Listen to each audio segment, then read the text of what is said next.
Good morning, welcome to good morning Telangana. నిన్న జరిగిన వివిధ ఘటనలు, ప్రభుత్వ పాలసీలపైన ఈరోజు పత్రికలు ఏం వచ్చిందో ముందు చూద్దాం, తర్వాత డిస్కషన్లోకి వెళ్దాం. ఒక పత్రికలో అర్ధరాత్రి హైడ్రామా, కర్ణాటక ముఖ్యమంత్రి యడ్యూరప్ప గవర్నర్ ఆహ్వానం, ఈ ఉదయం 9:30కు ప్రమాణ స్వీకారం అంటూ బల నిరూపణ కోసమై 15 రోజుల గడువు ఇచ్చినట్టు ఒక ప్రధానమైన వార్త ఒక పత్రికలో వచ్చింది. ఇక మరో పత్రికలో కర్ణాటక వార్తతో పాటుగా ఆగస్టు 15న పీఆర్సీ త్రిసభ్య కమిటీ నియమిస్తామని ముఖ్యమంత్రి ఉద్యోగ సంఘాలతో జరిగిన సమావేశానికి సంబంధించిన ఒక వార్త ప్రధాన వార్తగా ఇందులో వచ్చింది. ఇక మరొక పత్రికలో పీఆర్సీ బదిలీలకు ఓకే అంటూ ముఖ్యమంత్రి ఉద్యోగులకు ఇచ్చిన హామీకి సంబంధించిన వార్తనే ఉంది. ఇందులో కూడా కర్ణాటక సీఎంగా యడ్యూరప్పని అని చెప్పి ఒక ప్రధానమైన వార్త ఇందులో ఉంది. ఇక మరొక పత్రికలో గోదావరి నదిలో బోటు గల్లంకు సంబంధించిన వార్తలు కూడా ప్రధానంగా 15 మృతదేహాల వెలికితీత, దీనికి సంబంధించిన వార్తలు కూడా ప్రధానంగా వచ్చినాయి. ఇక మరొక పత్రికలో చెక్కుల పండుగ పల్లెల నిండుగా అని చెక్కుల పంపిణీకి సంబంధించిన వార్త మరొక పత్రికలో ప్రధానంగా వచ్చింది. సిద్దిపేట వైద్య కళాశాలకు 150 సీట్లు, ఈ ఏడాది నుంచే తరగతులు ప్రారంభమనే ఇంకొక వార్త కూడా వచ్చింది. ఇక మనం ఒక అంశంపైన చర్చ చేద్దాం. కర్ణాటకలో జరుగుతున్న హైడ్రామా ఉత్కంఠత కొనసాగుతూనే ఉన్నది. దీనిపైన మనం మాట్లాడదాం. చర్చలో పాల్గొనేందుకు బీజేపీ నాయకులు బద్దంపాల్రెడ్డి గారు, కాంగ్రెస్ నాయకులు ఇందిరా శోభన్ గారు, వరంగల్ నుంచి మనకు టీఆర్ఎస్ నాయకులు ఎంపీ సీతారాం నాయక్ గారు లైవ్లో ఉన్నారు. అక్కడి నుంచి అందరికి గుడ్ మార్నింగ్ అండి. Good morning sir. Good morning Bala Reddy గారు, బల నిరూపణ కోసమై ప్రభుత్వం ఏర్పాటుకు యడ్యూరప్పను గవర్నర్ ఆహ్వానించారు. దీనిపైన రకరకాల విమర్శలు వస్తున్నాయి. ఇప్పుడు గవర్నర్ గారికి ఉన్నటువంటి విశేష అధికారాలు ఉన్నాయి. ఇప్పుడు గవర్నర్ గారు అతిపెద్ద పార్టీ అయినటువంటి బీజేపీని 104 సీట్లు గెలిస్తే మొట్టమొదటిగా వారికి అవకాశం ఇవ్వాల్సినటువంటి అవసరం ఉన్నది.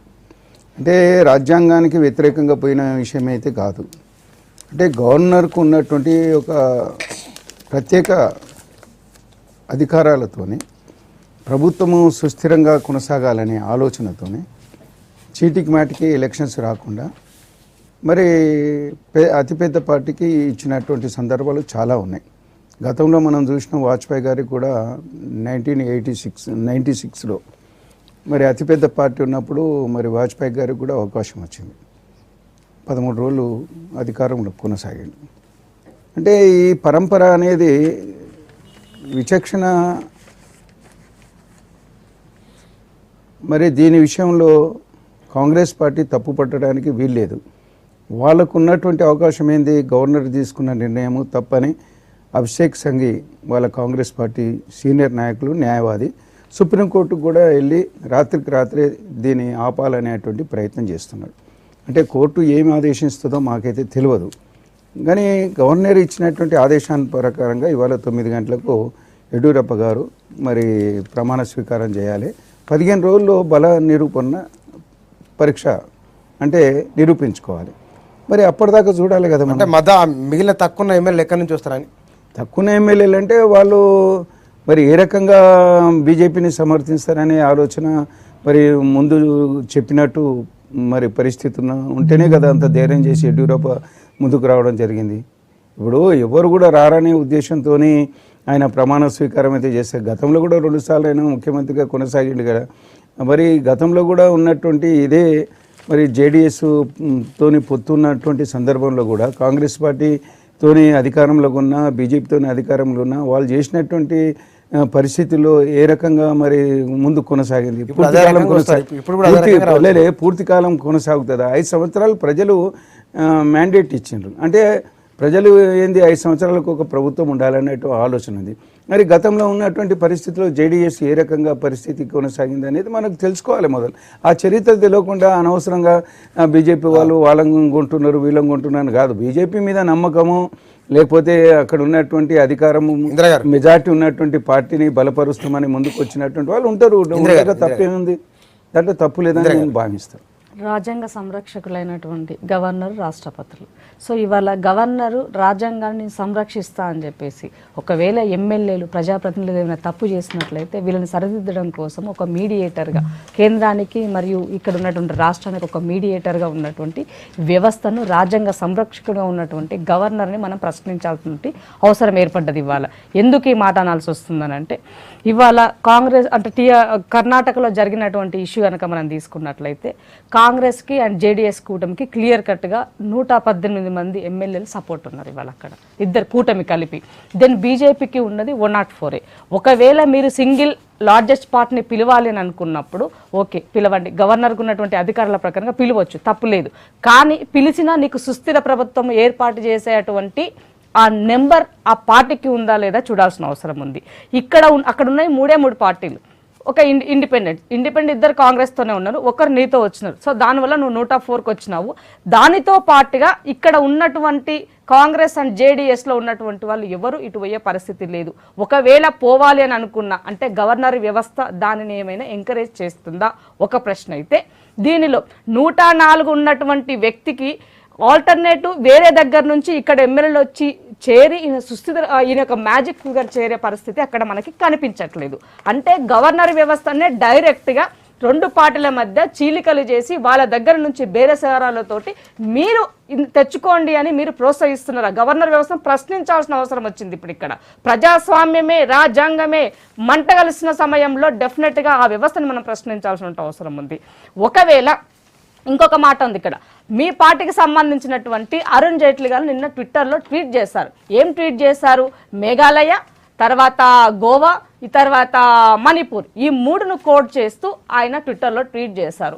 ఎవరైతే పోస్ట్ తర్వాత అంటే కూటమి ఎవరికైతే ఆఫ్టర్ ఎలక్షన్స్ తర్వాత ఏ కూటమికైతే మెజార్టీ ఉందో వాళ్ళు గవర్నమెంట్ ఫామ్ చేయొచ్చు అన్నదాన్ని ఆయన అక్కడ కోట్ చేశారు. కోట్ చేసినప్పుడు మీరు దానిని వైపు వెళ్తారా? ఒకవేళ అలా వెళ్ళము, మేము సింగిల్ లార్జెస్ట్లోనే వెళ్ళాలి అని మీరు అనుకున్నప్పుడు మరి ఇప్పటిదాకా జరిగినటువంటి వాటిని మీరు ఎందుకు చేయలేకపోయినారు? ఒక ఎగ్జాంపుల్ మీకు ఇవ్వాలనుకుంటున్నా ఇక్కడ. సో దీంట్లో గోవాకి సంబంధించిన, గోవాలో కాంగ్రెస్ 17 ఉంది, మీకు ఎన్ని వచ్చినాయి? 13 వచ్చినాయి. కానీ మీరు అక్కడ ఏం చేశారు? నన్ను పిలవలే, గవర్నమెంట్ బీజేపీ ఫామ్ చేసింది. ఒకటనా ఇప్పుడు అక్కడ ఉన్నటువంటి దాంట్లో మీరు ఇప్పుడు చెప్తున్నారు కదా, మేము వెళ్ళి గవర్నర్ని కలిసాము, కలిసినప్పుడు మేము ఎవరిని పిలవాలా? నన్ను పిలవాలా, నిన్ను పిలవాలనా? ఎక్కువ నన్ను పిలవాలి కదా. ఇప్పుడు ఈ రోజు మీరు చెప్పిన దాని ప్రకారంగా దెన్ మణిపూర్లో కాంగ్రెస్కి 28 వస్తే బీజేపీకి 21 వచ్చినాయి. అదే మేఘాలయలో కాంగ్రెస్కి 21 వస్తే మీకు 2 వచ్చాయి. కానీ లోకల్లో ఉన్నటువంటి పిఎన్పి తోటి కలిపి మీరు గవర్నమెంట్ని ఫామ్ చేశారు అక్కడ. దానితో పాటు జార్ఖండ్కి సంబంధించి ఒకప్పుడు జరిగినటువంటి ఇన్సిడెంట్, తర్వాత అరుణాచల్ ప్రదేశ్లో ఇంతకన్నా విడ్డూరమైన అరుణాచల్ ప్రదేశ్లో కాంగ్రెస్కి 44 వచ్చి నీకు 7 వస్తే నువ్వు ఎట్లా గవర్నమెంట్ ఫామ్ చేస్తావు చెప్పండి మీరు ఎక్కడ? అంటే రాజ్యాంగాన్ని ఏ రకంగా మీరు తుంగలో తొక్కారన్న దానికి ఇవి ఎగ్జాంపుల్స్.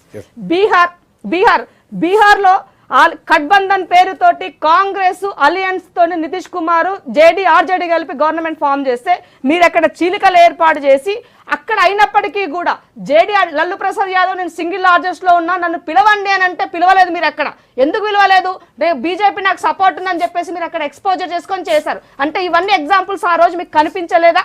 అక్కడి నుంచి ఎందుకండి అంతకుముందు 1952 కూడా ఇదే పరిస్థితులు వచ్చినాయి. అంటే గత ప్రభుత్వాలు తప్పు చేస్తే నేను తప్పు చేస్తాను ఒప్పుకునే పరిస్థితికి వాళ్ళు వచ్చినావు. సో అదే ఆ నేపథ్యంలో వీళ్ళు నడుస్తున్నది లేదు. ఈ అన్నిటికీ సరే రాజకీయ నాయకులు రాజకీయమే చేస్తారు, కానీ దాన్ని కాపాడాల్సినటువంటి వ్యక్తి ఇవాళ గవర్నర్గా ఉన్నటువంటి వ్యక్తి.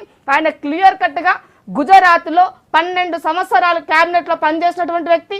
అదే ఇవాళ ప్రధానమంత్రిగా ఉన్నటువంటి మోడీ దగ్గర ఆయన క్యాబినెట్లో పనిచేసినటువంటి, స్పీకర్గా పనిచేసినటువంటి వ్యక్తి, 12 సార్లు ఆయన బడ్జెట్ను ప్రవేశపెట్టినటువంటి వ్యక్తి. ఇలాంటి వ్యక్తిని దేవగౌడ పైన ఉన్నటువంటి కక్షపూరితమై ఉండొచ్చు, ఇవాళ కుమారస్వామి అంటే ఈ రకమైనటువంటి ఇవన్నీ యాంగిల్లో ఇవాళ ఆలోచించాల్సిన అవసరం ఉంది. రాత్రి కోట్లు మెట్టెక్కాల్సిన పరిస్థితి పార్టీలకు వస్తే ప్రజలు ఎవరిని అడగాల? ప్రజల సమస్యలు ఎవరికి చెప్పుకోవాలా? ఇంకొకటి కూడా కోడ్ చేయబోతుంది ఇక్కడ. కాంగ్రెస్ కి జేడీఎస్ కి కలిపి నాకు ప్రజలు నన్ను ఓడించిండ్రు అక్కడ ప్రజలు. కానీ నాకున్నటువంటి మెజార్టీ ఎంత? 2 కూటమిలు కలిపితే నాకున్నటువంటి 56.4%. నీకెంత ఉంది? 36 ఉంది. ఒక ఓన్లీ సింగిల్ కాంగ్రెస్ తీసుకున్నా నాకు 38% ఉంది. నీకెంత ఉంది? 36 ఉంది. ఇక్కడ కూడా నా యొక్క ఓటింగ్ పర్సెంటేజ్ ఎక్కువనే ఉంది. కానీ ఎందుకు మీరు ఈ రకమైనటువంటి వాటిని ప్రోత్సహిస్తున్నారు? వీటికి ఎవరు అంటే దీనికి శరణ్యం ఎక్కడెక్కడ ఫుల్ స్టాప్ పడాలి. ఐదర్ లేదు అని అనుకుంటే రాజకీయాలకు రావాలనుకున్నటువంటి యువతకు మీరు ఎలాంటి ఇండికేషన్ ఇస్తుందో సీతారామన్ గారు, చెప్పాలి. కర్ణాటకలో జరుగుతున్న పరిణామాలకు సంబంధించి ఇద్దరు రెండు పార్టీల ఆర్గ్యుమెంట్ మీరు విన్నారు. గవర్నర్ నిర్ణయాన్ని మరి ఎట్లా అర్థం చేసుకోవాలి? ఇప్పుడు గవర్నర్ వ్యవస్థనే దాని మీదనే పోరాడుతున్నాం. గవర్నర్ వ్యవస్థ కొంచెం సరిగా లేదు, దాన్ని మార్చాలన్నా మార్చాలి, లేదా గవర్నర్ నిర్ణయాలు తీసుకోవాలంటే వాళ్ళకు అన్ని రకాలైనటువంటి వాళ్ళ దగ్గర చర్య తీసుకునేటువంటి గవర్నమెంట్ కేంద్ర ప్రభుత్వాలు చెప్తే గవర్నమెంట్ పడేసినటువంటి సంఘటనలు కూడా మనకు తెలుసు, మనం చూసినాం అవన్నీ. ఇప్పుడు ఏ పార్టీ నిందిస్తే లాభమే ఉన్నది? అది గతంలో కాంగ్రెస్ ఏదైతే చేస్తున్నారో ఇలా బీజేపీ వాళ్ళు చేస్తున్నారు. ఇప్పుడు వారు అన్నట్టుగా 4-5 మా రాష్ట్రాలు ఏవైతే ఉందో కాంగ్రెస్ ఎందుకు చేజార్చుకున్నది? ఎందుకు జరిగింది? 6-7 రాష్ట్రాలు కాంగ్రెస్ చేతిలో ఉండాలి. ఇవాళ ఓట్ల పర్సంటేజ్లో కాంగ్రెస్కి ఎక్కువ వచ్చినాయి, సంఖ్యాపరంగా ఎక్కువగా వచ్చినాయి. అటువంటిప్పుడు గవర్నరు వాళ్ళని ఆ రోజున మరి ఒకవేళ అదే సిద్ధాంతమై అదే రాజ్యాంగంలో ఉంటే ఆయన నిరూపించుకోకపోని ఎవరు లార్జెస్ట్ మెజారిటీ ఉన్నటువంటి పార్టీని పిలవాలి.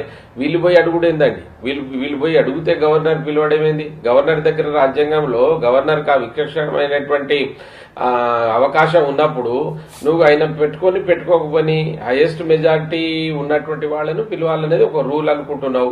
హైయెస్ట్ మెజారిటీ పార్టీ ఉండేటప్పుడు ఇద్దరు కలిసి మాకింత ఉన్నదని వాళ్ళు కలిసి వచ్చినప్పుడు వేరువేరుగా వస్తే పిలవకు, ఇద్దరు కలిసి వచ్చినప్పుడు పిలవచ్చు కదా వాళ్ళను.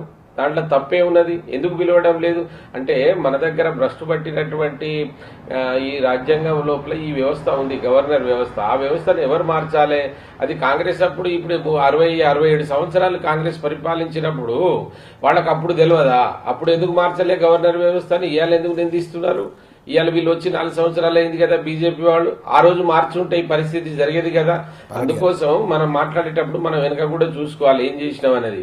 ఎన్నిసార్లు గవర్నమెంట్ ఇందిరాగాంధీ గారు ఉన్నప్పుడు ప్రధానమంత్రులు ఉన్నప్పుడు ఏది గవర్నమెంట్ ఇట్లా తృణప్రాయంగా తీసేసినటువంటి ఘటనలు ఉన్నాయి కదా, అప్పుడు ఎందుకు మార్చలే? ఇవాళ వాళ్ళని నిందిస్తే ఏమైతుంది? ఎవరైతే ఇంతకుముందు పాఠాలు చెప్పారో ఆ పాఠాలు నేర్చుకుని ఇలా బీజేపీ అదే మొదలు పెడుతుంది. ఎక్కడ ఉందండి ప్రజాస్వామ్యం ఈ దేశంలో? అంటారు 38% ఓట్లు పడ్డాయి ఆడ కాంగ్రెస్ కి, 38% ఓట్లు కాంగ్రెస్ కు పడ్డాయి. వాళ్ళు బీజేపీ జేడీ వాళ్ళిద్దరు కలిస్తే 116-117 మంది ఇప్పుడు వాడు సాలిడ్ ఉన్నది. వాళ్ళిద్దరు కలిసి మమ్మల్ని ఇన్వైట్ చేయమంటే గవర్నర్ ఇన్వైట్ చేయడు, ఆయన ఏదో రూల్ ప్రకారంగా పోతాడు. 15 రోజులు ఎందుకండి? ఇదేం సిస్టమ్? ఇవాళ నీకు ఉన్నోళ్ళని 2 రోజులు టైం ఇచ్చి ఎవరు మెజార్టీ ఉంటే ఆ మెజార్టీ వచ్చి గవర్నమెంట్ ఫామ్ చేయమని చెప్పవచ్చు కదా. అందుకోసమే కదా ఈ భ్రష్టు పట్టినటువంటి గవర్నర్ వ్యవస్థను రద్దు చేయమన్నది. దానికోసమే కదా అందరు మేధావులు మంచి వాళ్ళు మాట్లాడేది. దేశంలో గవర్నర్ వ్యవస్థకు సరి అయినటువంటి రూపం అని ఇయ్యాలి, చట్టం అన్న దేవాలి, లేదా ఆ వ్యవస్థను రూపుమాపాలి. నీకు ఇష్టం వచ్చినట్టు నీ కేంద్ర ప్రభుత్వం చెప్పిన కొద్దీ గవర్నమెంట్ తీసేయమంటే తీసేస్తావు, ఎవరిని పిలువమంటే పిలువుతావు. అదే వాళ్ళ సార్ బాలరెడ్డి గారు, ఇప్పుడు నిజంగా దేశంలో ఉన్నటువంటి మాజీ న్యాయవాదులు కానీ సీనియర్ కానీ అటార్నీ జనరల్ కానీ వాళ్ళందరూ కూడా గవర్నర్ తీసుకున్న నిర్ణయాన్ని ఓకే చేశాను. ఎవరు కూడా తప్పు పట్టినటువంటి పరిస్థితి మాత్రం నాకు కనిపించలేదు. సరే మరి కాంగ్రెస్ పార్టీ సుప్రీంకోర్టుకు పోతుంది, పోనీయండి, మాకు అభ్యంతరం లేదు. ఎవరిని పిలవాలనేది గవర్నర్ ఇష్టం అనేది మరి రాజ్యాంగ నిపుణుడు సుభాష్ కశ్యప్ చెప్పినట్టు. అంటే నేను అనేది ఏంటంటే ఇవాళ అతిపెద్ద మరి మెజార్టీ కలిగినటువంటి పార్టీకి ఇవ్వాలనేది ఇలా కొత్తగేం కాదు. 1998లో సర్కారీ కమిషన్ ఇచ్చినటువంటి తీర్పును అనుసరించే రికమెండ్ చేసిన సర్కారీ కమిషన్ అతిపెద్ద పార్టీకి మంచి చెప్పింది. సర్కారీ కమిషన్ చెప్పింది కూటమి ఉన్నటువంటి వాళ్ళను సింగిల్ లార్జెస్ట్ రెండో విషయం మేము చెప్పేది ఏంటండి, మేము చెప్పేది ఏంటండి, కూటమి అంటున్నారు. కూటమి అంటే వీళ్ళు మొదలేమన్నా ఎలక్షన్ కంటే మొదలు కూటమి అయిందా? జేడీఎస్ కానీ కాంగ్రెస్ కానీ మీరు బీఎస్పీ ఒకరితోనే అయినరు, జేడీఎస్ తో కాలేదు. అంటే ఇవాళ మీకు వచ్చినటువంటి దేవగౌడ గారు అయినప్పుడు కనుక మనం ఒకవేళ అబ్జర్వ్ చేసినట్లయితే సంకీర్ణ ప్రభుత్వం వచ్చింది. ఆల్టర్నేట్ ఇంకా కొన్ని దేవగౌడ సంకీర్ణ ప్రభుత్వం ఎప్పుడు వచ్చింది? మేము మొదలు వచ్చిన తర్వాత నిరూపించుకోలేకపోతే వచ్చింది. 13 రోజుల పరిపాలన తర్వాత వచ్చింది. మొదలు వాళ్ళకి ఇవ్వలేదు. మొదలు వాళ్ళకి రాజకీయ నాయకులకు మీకు తేడా ఉంది. ఒక పద్ధతిన ఉన్న ఉన్నటువంటి పద్ధతిగా చెప్తున్నాం మేము. పద్ధతిని మార్చి రాజ్యాంగాన్ని మార్చి మేము ఏం చేస్తాము? ఇప్పుడు 3 రోజులు మేము ఇవాళ కొత్తగా మీరు ఏం చేస్తున్నారు ఇన్ని సంవత్సరాలు? మీరు మాటికి మాట్లాడుతున్నారు. గోవా విషయంలో కానీ మేఘాలయ విషయంలో కానీ మీరు మాట్లాడేది ఏమైంది? లేకపోతే జార్ఖండ్ విషయంలో కానీ మరి సుప్రీంకోర్టు ఉంది కదా, మీరు ఎందుకు పోలేకపోతున్నారు? ఇవాళ పోతే మాత్రం రాష్ట్రపతి రిజల్ట్ వస్తుంది. గోవా ఇష్యూలో కాంగ్రెస్ పార్టీ గోవా కాంగ్రెస్ పార్టీలో అపనమ్మకం ఉంది. మీ కాంగ్రెస్ పార్టీ వాళ్ళే కదా పూర్తిగా పార్టీనే మార్చేస్తున్నారు కదా. సుప్రీంకోర్టు మేము అడిగాము ఏమని, మరి వీళ్ళు ఎలాంటి లేకపోయినప్పటికీ కూడా వేరే వాళ్ళతో కలిసి వీళ్ళు మెజార్టీ పార్టీ చూపించుకొని గవర్నమెంట్ ఫామ్ చేసిందని అడిగినప్పుడు సుప్రీంకోర్టు ఒకటి అడిగింది, మీ దగ్గర సంతకాలు చేసినటువంటి పత్రం ఏమైనా మీ దగ్గర ఉందా, మెజార్టీ ఉందని చెప్పేసి సుప్రీంకోర్టు ఆ రోజు క్వశ్చన్ చేసింది. మరి ఇవాళ కూడా అదే సేమ్ యాజ్ ఇట్ ఈస్ గా సుప్రీంకోర్టు క్వశ్చన్ చేయాలా? ఎందుకు అనంటే 117 మంది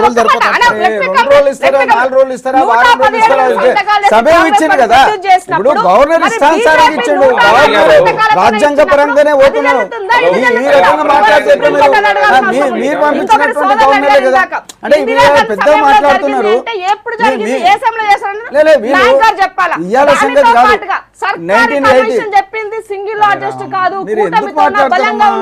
1983లో ఎన్టీ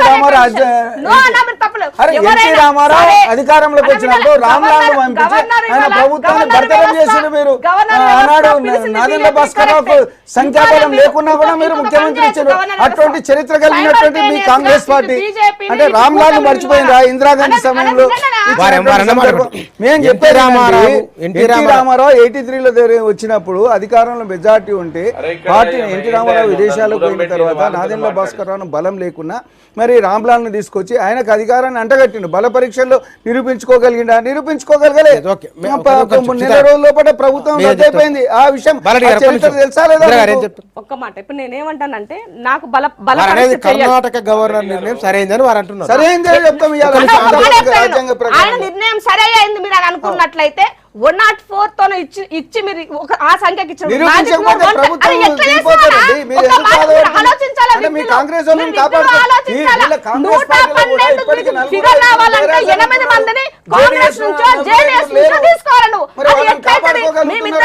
గవర్నమెంట్ ఫామ్ చేస్తామని ముందు పెట్టినప్పుడు వీళ్ళని కాదంటే నువ్వు వాళ్ళని కొనాలనుకుంటున్నావా? వాళ్ళ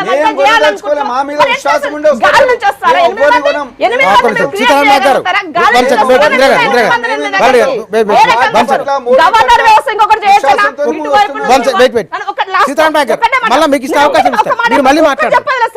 గవర్నర్ వ్యవస్థ ఒకటి చేయొచ్చు. బీజేపీలో ఉన్నటువంటి 104 మెంబర్స్ ని వాళ్ళని పిలవాలా, వీళ్ళని పిలవాలా, అటు ఇటు బల్ల ప్రదర్శనలో పెట్టేసి ఎవరికి ఎక్కువ ఉంటే వాళ్ళకి ఇవ్వచ్చు. తప్పులేదు. 15 రోజులు దాంట్లోనే కుట్ర దాగింది. మీరు గట్ట గవర్నర్ వ్యవస్థ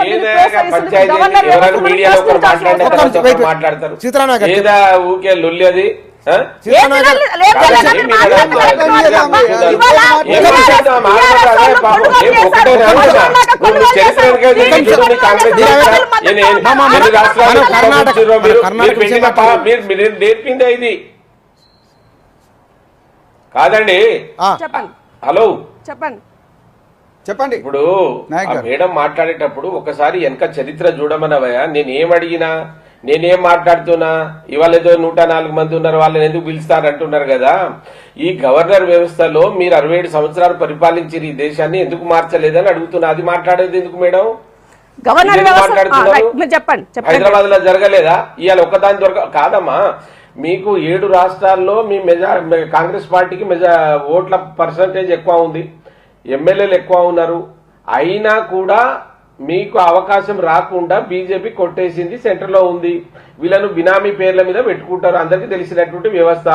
మీరు పరిపాలించినప్పుడు కూడా ఇదే గవర్నర్లను బినామీ పేర్ల మీద పెట్టుకొని మీ ఇష్టం వచ్చినట్టు వాడలేదా? ఇప్పుడు వారు ఒకటి అన్నారు, రామ్లాల్ ఏం చేసిండు ఇక్కడ హైదరాబాద్ లో, అది గుర్తులేదా మీకు? నేను అనేది ఏంటంటే వ్యవస్థలో మార్పు రావడానికి ఏమైనా మాట్లాడినా మీరు కొట్లాడితే ఏమైతుందాడ? ఎవరిని మాట్లాడనీయకుండా. ఇవాళ కర్ణాటకలో జరిగింది 100కు 100%. అది తప్పు. ఏం తప్పు? ఇద్దరు కలిసి 117 ఉన్నదన్నప్పుడు పిలవాలి. కానీ ఈ దేశం లోపల ఈ గవర్నర్ వ్యవస్థ లోపల వాళ్ళకు కొన్ని రైట్స్ ఏవైతే ఉన్నాయో వాళ్ళకి ఏదైతే ఉందో దాన్ని వాళ్ళు ఉపయోగిస్తా ఉన్నారు. ఇవాళ ఎందుకు ఉపయోగిస్తున్నారంటే కేంద్ర ప్రభుత్వంలో బీజేపీ ఉంది కనుక గవర్నర్ చెప్పినట్టు వినాలే, అది రాజ్యాంగం. దీన్ని మీరెందుకు మార్చలేదు కాంగ్రెస్ పార్టీ అని అడుగుతున్నా నేను. 67 సంవత్సరాలు ఆ రోజున మీరు చేసి ఉంటే ఇవాళ ముక్కుకు ముక్తాడు వేసేటట్టే కదా, 7 రాష్ట్రాలు మీ చేతిలో వచ్చేటే కదా. మీరు మార్చకుండా మీరు ఎవరికైతే పాఠాలు బోధించారో క్లాస్ రూమ్ లో అండ నేర్చుకునే ఇవాళ మీకు పాఠాలు చెప్తున్నారు వాళ్ళు. మాట్లాడేది ఏముంది? మళ్ళీ గవర్నర్ వ్యవస్థను రాజ్యాంగంలో ఉన్నటువంటి లోపులను ప్యాచప్ చేసుకోవాల్సినటువంటి అవసరం ఉన్నది. కాంగ్రెస్ పార్టీ తప్పు చేసిందని ఇవాళ బీజేపీ తప్పు చేస్తుంది, టీఆర్ఎస్ తప్పు చేస్తుంది, టీడీపీ తప్పు చేస్తుందా అని అడగాల్సిన అవసరం ఉంది. ఎందుకు అనంటే ఎందుకంటే టీఆర్ఎస్ లో ఇంచుమించుగా జెడ్పీటీసీ నుంచి ఎంపీటీసీ అన్ని పార్టీలకు సంబంధించి 42 మందిని టీఆర్ఎస్ పార్టీ వాళ్ళు చేర్చుకున్నారా లేదా ఒకటి. దానితో పాటుగా టీడీపీ ఇవాళ 22 మంది వైఎస్ఆర్సీపీ ఎమ్మెల్యే ఎంపీలు చేర్చుకున్నారా లేదా. కర్ణాటక విషయం ఒక మాట చెప్పాలి, నేను తప్పు చేస్తే తప్పు చేస్తారా, నేను తప్పు చేస్తున్నా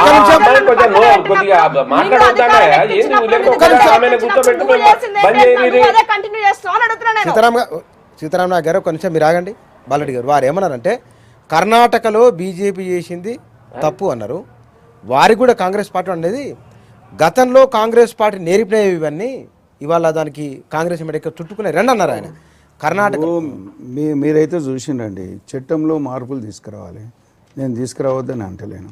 మరి సీతారామయ్య గారు పెద్దలు కూడా ఎంపీగా ఉన్న వ్యక్తి చెప్తున్నాడు, 60 సంవత్సరాలు మీరు పరిపాలించిన గవర్నర్ వ్యవస్థ విషయంలో మరి అధికారాలను ఏ రకంగా ఉపయోగించుకున్నా అనేది మీరు నేర్పిన పాఠానే వీళ్ళు చేస్తున్నారు అని అంటున్నారు. మేము తప్పేం చేయలేదు, మేము రాజ్యాంగాన్ని రక్షిస్తున్నాం, రాజ్యాంగపరంగానే మేము అధికారంలోకి వచ్చినాం, రాజ్యాంగ ప్రకారంగానే ప్రభుత్వాలు కొనసాగుతున్నాయి. మీకు వచ్చినటువంటి మెజారిటీ రాష్ట్రాలు 5-6 రాష్ట్రాలు చెప్తున్నారు వారు.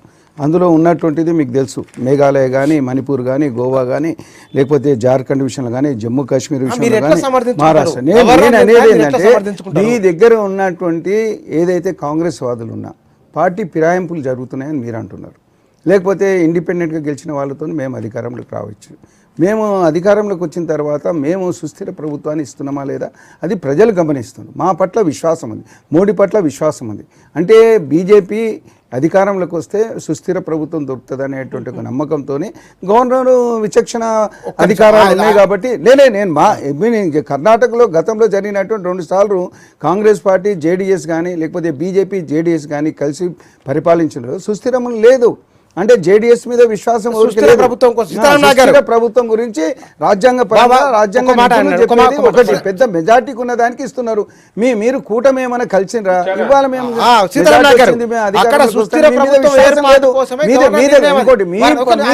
మీ పార్టీ మీటింగ్ లోనే నేను చెప్పేది ఏదే మీరు అర్థం చేసుకోండి.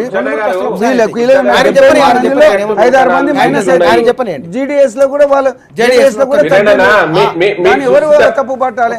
మీకున్నటువంటి మీరు కాపాడుకోలేకపోతే చెప్పండి. బద్దం బాలరెడ్డి గారికి ఒక మనవి ఏంటంటే, సార్ మీరు కేంద్రంలో మీ 4 సంవత్సరాలు పరిపాలించింది, కర్ణాటకలో కాంగ్రెస్ పార్టీ ఉంది, ఇంతో అంతో యాంటీ ఇన్కంబెన్సీ ఉంటుంది. మీ పనితనం మంచిగా ఉండి మీరు బాగా చేసేది ఉంటే 150-160 సీట్లు మీకు రావాలి. అది మొదటిగా మీరు ఒప్పుకోండి. మీ దగ్గర లోపాలు ఉన్నాయా లేదా ఒకటి గమనించండి. రెండవది, సుస్థిరమైనటువంటి ప్రభుత్వం 104 మందిని తీసుకొని మీరు ఎట్లా సుస్థిర ప్రభుత్వాన్ని ఇది ఉంచాలనుకుంటున్నారు? మెజార్టీ ఉన్నటువంటి కాంగ్రెస్ పార్టీ జేడీఎస్ కే ముఖ్యమంత్రి ఇస్తాం, అయినా మేము సపోర్ట్ చేస్తాం, ఇంతకుముందు చేసినాం అనేటువంటి ముందుకు వాళ్ళు 117 మందిని తీసుకొచ్చినాక గవర్నర్ ఎందుకు వాళ్ళని బల ప్రదర్శనలో ఏదో చేసి వెంటనే ఎందుకు ఇవ్వకూడదు? ఏముంది రాజ్యాంగంలో ఎక్కడ రాసి ఉంది? అక్కడ నేను 112 మందితో ప్రభుత్వం చేస్తానని మీ ముందుకు వచ్చినప్పుడు ఆ అవకాశం గవర్నర్లకు ఎందుకు లేదు? గవర్నర్లకు అవకాశం ఉంది. గవర్నర్ తెలుసుకుంటే ఇప్పటికి కుమారస్వామిని పిలిపించి ముఖ్యమంత్రి చేయవచ్చు. కానీ మన దగ్గర ఉండేటువంటి లొసుగులు, మన దగ్గర కేంద్రంలో రాష్ట్రంలో ఏ ప్రభుత్వం ఉన్నా కూడా చేసేటువంటి దుర్మార్గమైన పని ఏంటంటే ఎవరికైతే అధికారం ఉంటుందో ఈ ప్రజాస్వామ్యంలో ప్రజాస్వామ్యంగా నడవనీయరు. ఇప్పుడు ఏమైంది 38% ఓట్లు కాంగ్రెస్ వచ్చినాయి. ఆర్జేడీ వాళ్ళు వాళ్ళకి కలిసి ఇస్తున్నారు. ఎందుకు ప్రభుత్వానికి ప్రత్యేకమైనటువంటి పిలవాలని చెప్పలేదు. దాని విషయంలో మీరు సుప్రీంకోర్టు పోతే రానియండి, ఆ తీర్పు ఏమొస్తుందో ఆయన అధికారాన్ని 15 రోజులు ఇచ్చాడు, 15 రోజుల నిరూపించుకోలేకపోతే ప్రభుత్వం పడిపోతుంది. మీరు ఎందుకు ఆలోచించారు? వాజ్పేయి గారు ప్రభుత్వం అధికారంలోకి వచ్చింది కదా 96 లో కొనసాగించే 15 రోజులు. వాళ్ళను ప్రలోభ పెడతా ఉన్నారు, వాళ్ళని కొనండి అన్నట్టే కదా. 15 రోజులు ఎన్డీఏ వల్ల ప్రజాస్వామ్యానికి నష్టం జరగబోతుంది, రాజ్యాంగానికి నష్టం జరగబోతున్న ఉద్దేశంతో నేను 2 మెట్లు కింద దిగి జేడీఎస్ కి నేను సీఎం క్యాండిడేట్ గా నేను మీరే నాకు అవసరం లేదు మీకు ఇస్తున్నానని చెప్పేసి నా యొక్క త్యాగం ఎంత గొప్పదో అర్థం చేసుకోవాల్సిన అవసరం ఇక్కడ ఉంది. ఒకవేళ 104 వాళ్ళు 112 మ్యాజిక్ ఫిగర్ కి రావాలనుకున్నప్పుడు కాంగ్రెస్ జేడీఎస్ తప్ప వేరే పార్టీ అక్కడ లేదు. నువ్వు ఎక్కడ గాల్లో నుంచి ఏమైనా చూ మాత్రం లాగేమైనా సృష్టిస్తావా చెప్పాల్సిన అవసరం ఉంది.